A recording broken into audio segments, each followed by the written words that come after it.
ልክ ጠዋት ከእንቅልፋችሁ እንደተነሳችሁ ውድ ደንበኛችን እስካሁን ስለነበረ አገልግሎት እናመሰግናለን፣ ከዚህ በኋላ ግን አታስፈልገንም የሚል ኢሜይል ከምትሰሩበት መስሪያ ቤት ቢደርሳችሁ ምን ታደርጋላችሁ?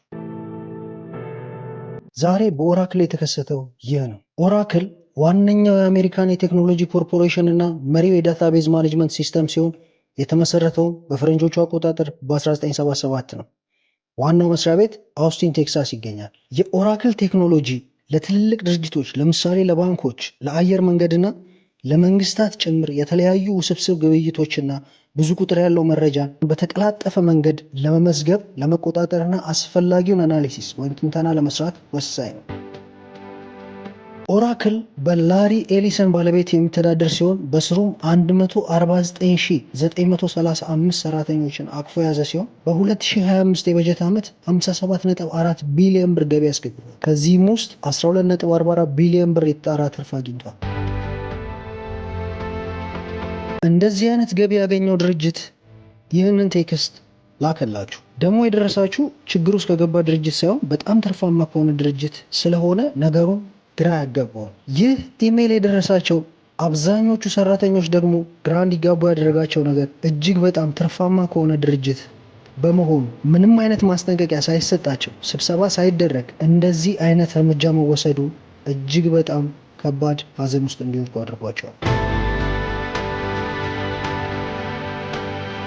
ይህ የተደረገው ደግሞ በሰው የሚሰራን ስራ በማሽን ለመተካት ታቅዶ ነው። የሰው ልጅን የሚያህል ነገር እንደማያስፈልግ ውስጥ ተቆጥሮ በኤአይ ለሚሰራ ማሽን የስራ እድሉን ማስተላለፍ ብዙዎችን ያስቆጣና ያሳዘነ ድርጊት ነው።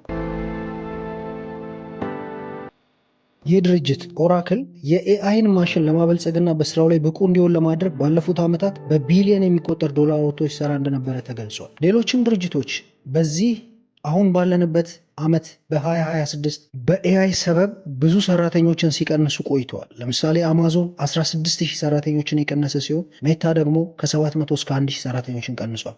አትላሲያን 1600፣ ኤኤስኤምኤል ደግሞ 1700 ሰራተኞችን ቀንሰዋል።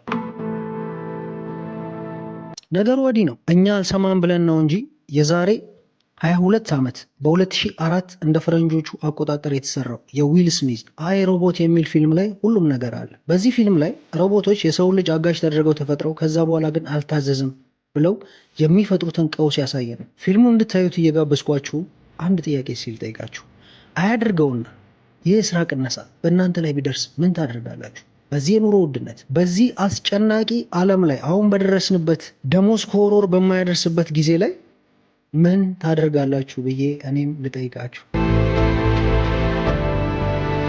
ሁሌም ቢሆን ዝግጅት ማድረግ፣ ሁሌም ቢሆን ነቅቶ መጠበቅ ከኛ የሚጠበቅ ነገር ነው። ለዛሬ በዚሁ ይብቃል። እንደዚህ አይነት የመረጃና ትኩስ ዜና የሚደርሳችሁ ሰብስክራይብ በማድረግ ቤተሰብ